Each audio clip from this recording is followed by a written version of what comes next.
You said you want to talk about the polls you believed.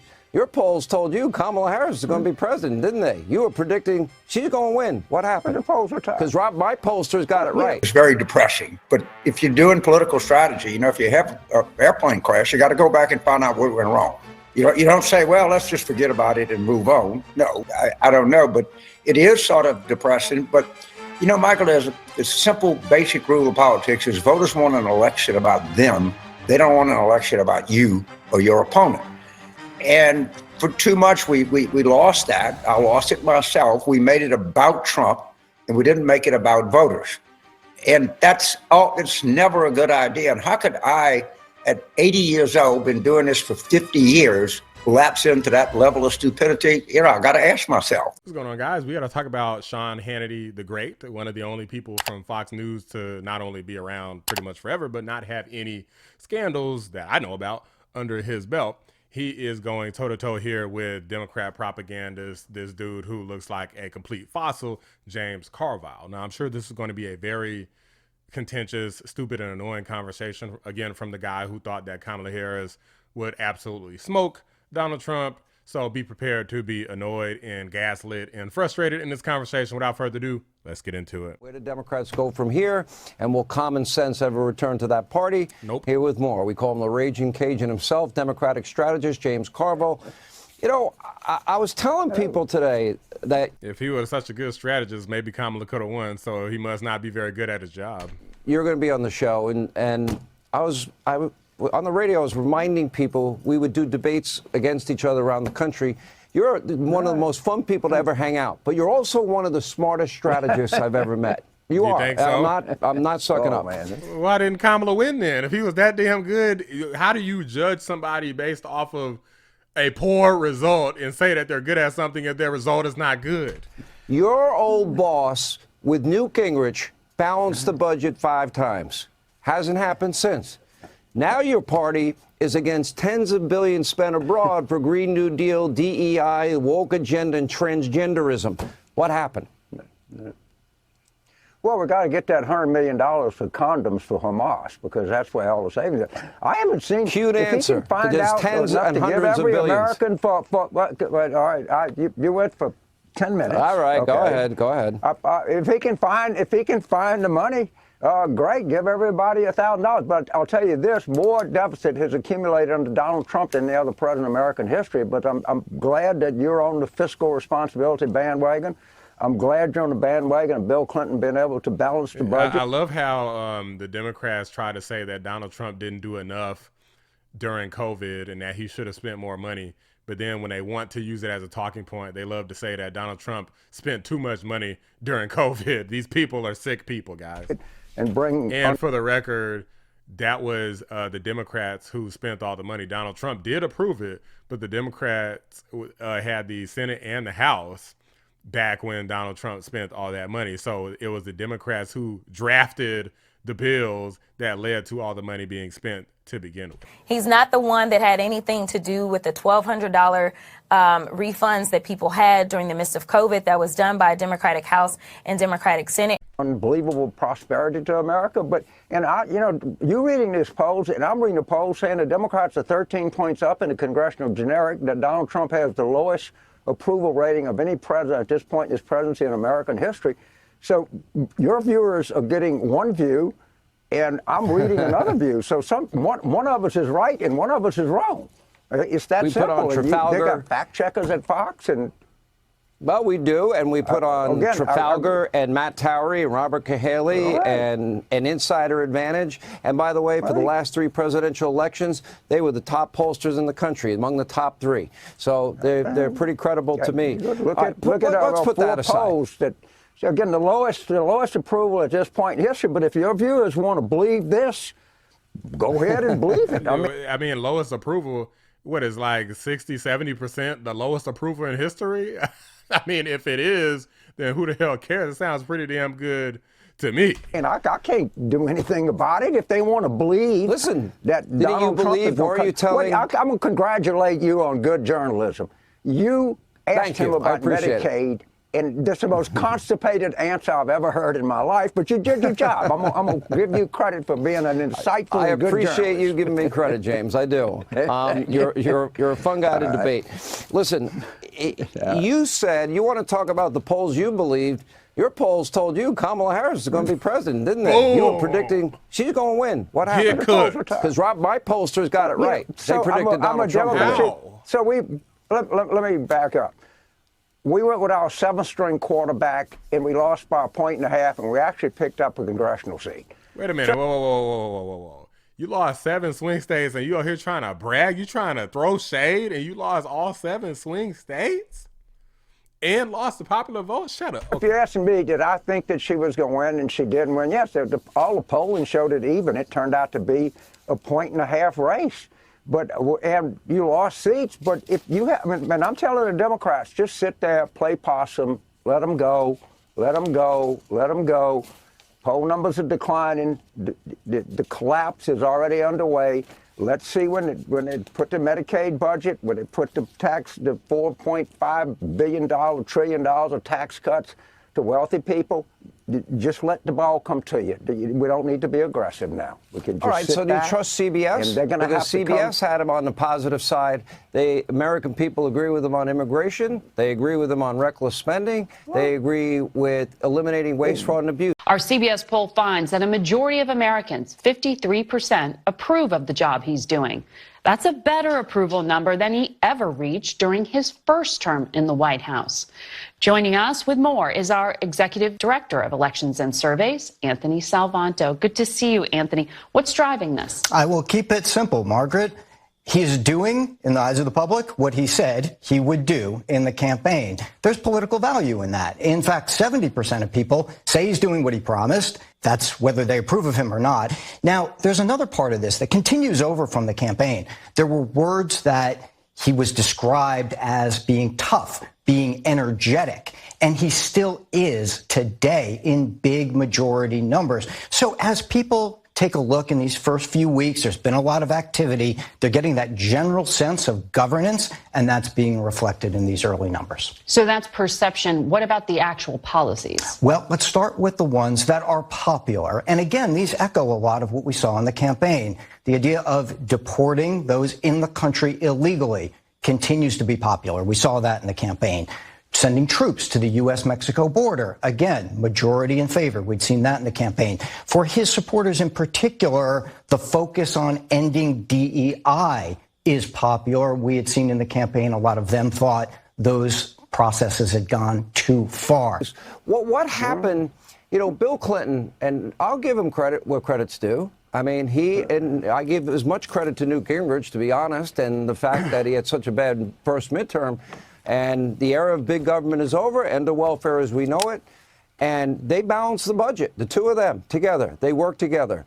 I see your party screaming and yelling and acting like lunatics, and you're smarter than that because that's not you. And you're kind of spinning a little on me because you got your ass kicked in this election, and everyone thought you were all going to win. I lost a point. I've never hit me off by 1.5 points. But all you have to do, you can go to Real Clear Politics. It's actually a conservative. These people said that Kamala Harris is going to win in a landslide, including Carville, by the way. So trying to, we just off like just a little bit, 1.5. Like, no, you were way off, guy. Nobody thought that Trump would win the popular vote. I mean, of course, Republicans thought that, but none of the Democrats thought that. Sight. And they run all the poll averages. You can look them up.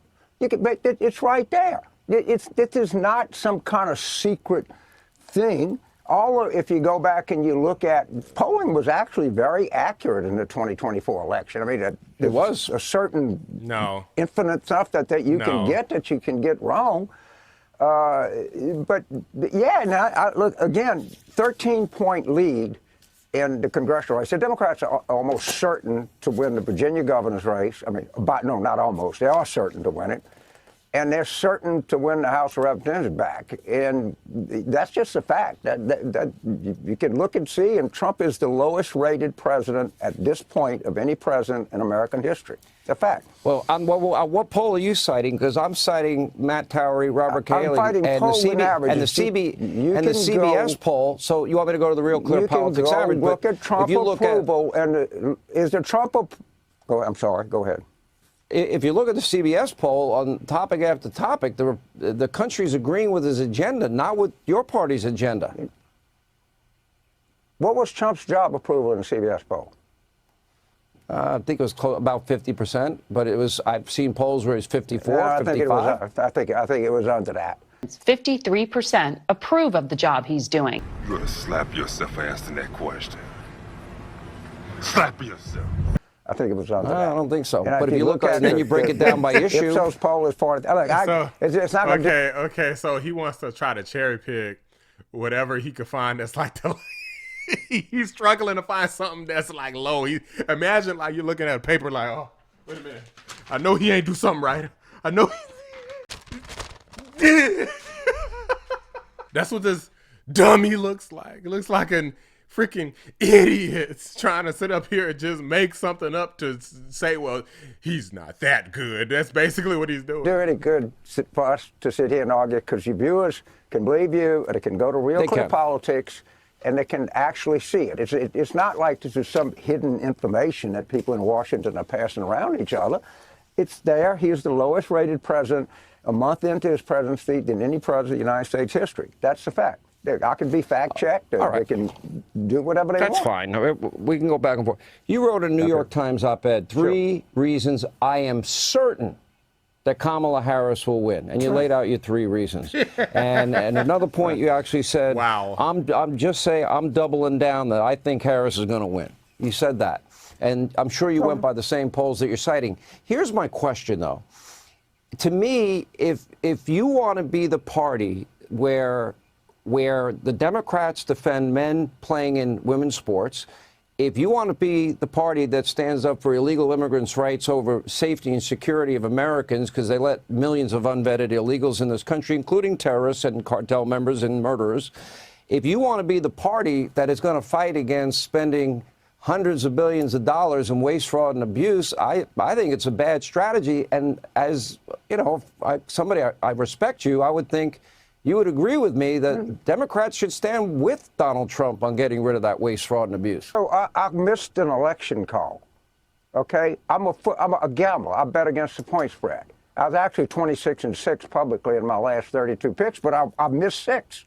I got 26 right, but I missed 6. Pretty good. Okay, I missed an election. I feel like if you bet on Kamala Harris this election, then you are really effing stupid. I mean, it almost wasn't even all the way her fault. It was really Joe Biden's fault. But you combine Joe Biden's miserable failures, all the stuff Hannity just said, I'm not going to repeat it, and Kamala Harris just being straight up incompetent and a complete buffoon. Who the hell would think that she was going to win? It reminds me of that fool Alan Lichtman. It makes no sense, guys. I told him his theories about the keys were absurd. I was right. He was wrong. I said he'd lose his keys. No, you were Couldn't not find right, him and before I the was election. not wrong, and that's a cheap shot, and I won't stand for it. Well, who won, brother? You should not be Who taking won? cheap Who shots won? at me. Who won? Say whatever you want, but I'm not going to stand for brother, personal you got it attacks. wrong. Say you were whatever you want. preposterously and stupidly wrong. So, okay, all right. Can I just Don't finish call a me goddamn thought stupid. ever on this? Say, because every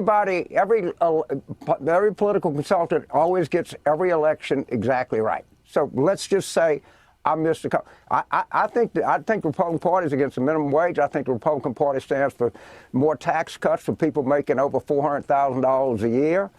I think the Republican Party wants to get rid of a woman's right to choose. I think the Republican Party wants to destroy Medicaid. I think the Republican Party would like to get rid of Medicare if they possibly can. I think the Republican Party supports Vladimir Putin. I think the Republican Party is weak when it comes to communist China. So there are a lot of issues of which I have profound and deep disagreements with the Republican Party. So now we want to end the war, and the Republicans support Putin just because we want to end the war rather than just keep it going forever. Okay. I mean, guys, where do you even begin with what he said? I'm going to just let Hannity handle this. Oh, my gosh, what a propagandist. And I must tell you that in all honesty.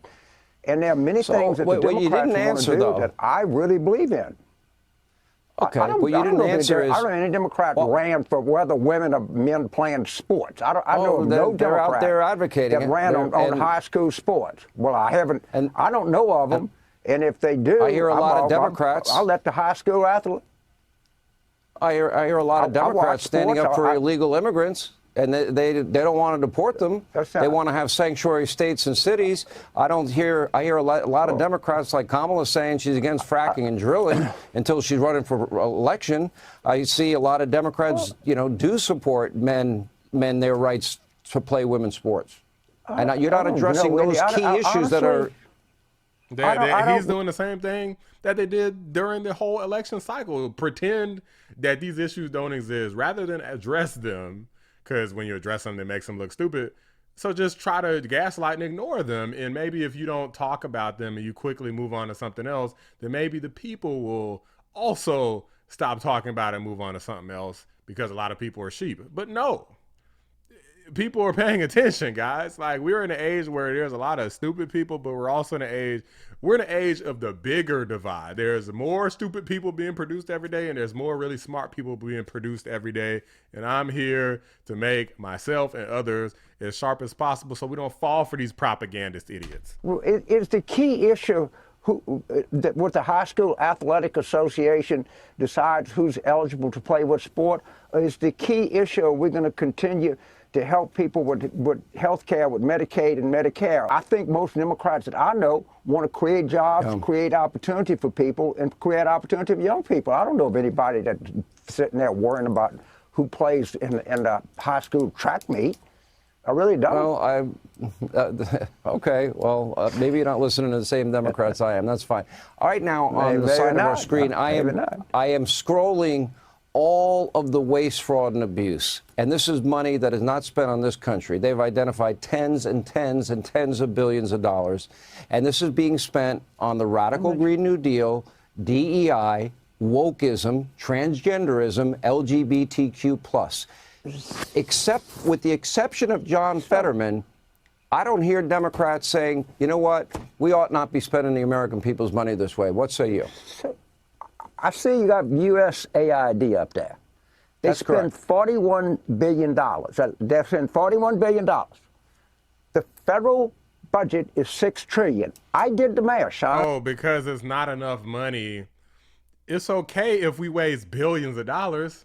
We have trillions of taxpayer dollars. So we could waste a few billion here or there, like, 20 billion, 30 billion taxpayer dollars. I mean, I know you guys, majority of people probably watching this make less than $100,000 a year. But I mean, what's a couple $1 billion when you take from every single American, right? It actually comes to something like 0.014%. So take the 41 billion, put it against the 6 trillion, and see what you've done when your president is responsible for more federal debt than any president in the history of the United States. So I'll spot you the 41 billion. This guy takes no accountability for the Democrat failure. He doesn't take accountability for his own or for the Democrat failures at all. It's actually disgusting. Now we $5,998,000,000, whatever you got. Okay, I did the math on USAID. You got it right up there. Okay, USAID $41 billion out of $6 trillion. But James, you're smarter than this. I'm looking at the screen because I'm listening really closely to you, and you giving this dude too much damn credit. He's clearly not intelligent. Are you all watching the same interview that I'm watching? USAID is 1% of what they're finding, and they're finding it in every department of government, and they're finding all this DEI money. I got a whole packet of waste, fraud, and abuse. Somebody said they came up with 8. Go ahead.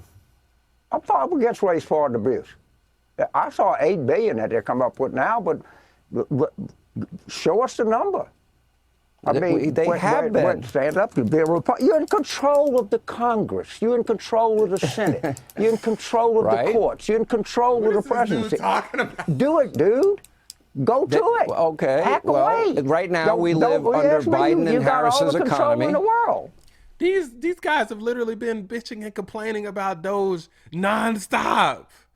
What do you mean? Go ahead and cut it. They won't shut the hell up. He's been in office now in his fifth week. He's been in office in his fifth week. And I don't know if you saw my interview with Elon and President Trump, but this is 1%. And what's happening is we're seeing the biggest, I think, corruption, scandal, abuse of taxpayers in my life. Now, I hear you, and I hear James Carville circa 1990s, and it's like you don't want to address what Americans seem to say is their top priorities: illegal immigration. They want lower energy prices. They want the economy fixed. And you're right, it's going to take a little bit of time. We have to get reconciliation passed. Democrats won't help with any of that. So it'll probably sometime in May we'll begin to get the Trump economy in place. Do you know what year had the most domestic energy production in American history? I happen to know. I have no idea.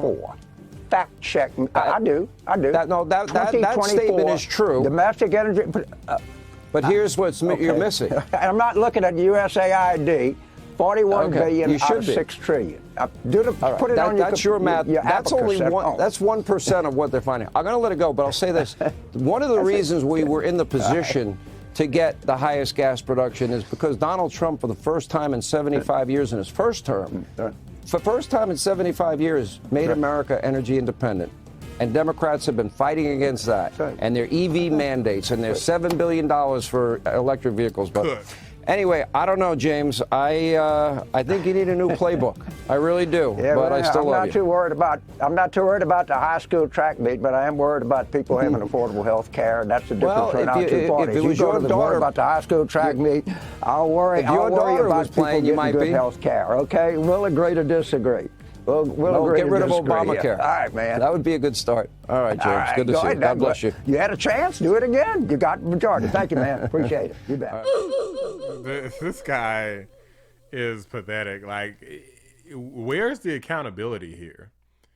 Sometimes these people will say something that'll be like a little bit of genius because it's just straight up honest. I shouldn't call it genius because it's really just them being a little bit honest. But it comes across as genius because normally what they say is so stupid that it's like, wow, they said something that made sense for once. But today was not one of those days. Okay, Carville here basically came ready to battle and defend Democrats at all costs. You could even see him looking down at one point, looking like he was reading notes or something, right? Like he's got a bunch of notes in front of him in terms of things to say. Because I literally saw him looking like this. Like he's like talking and he's looking down and looking back up. And I guess sometimes people do that for other reasons, but I believe that he was looking at notes. His old behind probably is way too old to remember all of his propaganda talking points off the top of his head. But guys, let me know what you think. Do you think that James Carville's got it right in that he's focused on the issues and the Democrats are focused on the issues that Americans cared about? Or do you think that they got it obviously wrong, seeing as how, I mean, obviously Trump got elected? It seems to me like the issues Trump was talking about is what got him elected. The stuff Hannity is talking about is what got Trump elected. And what Carville is talking about, I mean, some of the stuff is valid. Like, yeah, economy, same stuff everybody's talking about. But beyond that, it seems like he is just totally ignoring all these woke behind issues and all the crying from the left for everything that Donald Trump does. He tries to put on tariffs, they cry. He tries to get rid of government waste, fraud, and abuse. They cry about that. He tries to crack down on illegal immigration. They cry about that. Carville didn't even respond to the illegal immigration comment. He didn't say a word about it. He just started talking about other stuff and Donald Trump's approval rating apparently being low, which is a bunch of freaking BS. It doesn't matter what he tries to claim his approval rating is per Real Clear Politics. We already know these are the same people who real clearly said that Kamala Harris was going to win. So apparently they have no clarity at all. They have obfuscation, they have lies, they have confusion, they have ambiguity. But these are just my thoughts, guys. Let me know what you guys think. Drop a like on the video. Subscribe to the channel if you're new. I appreciate y'all watching the Black Anomaly Rising channel. I'm out. There's a a plant somewhere in, quote, progressive, unquote, America that just sees how many stupid things that they can embrace.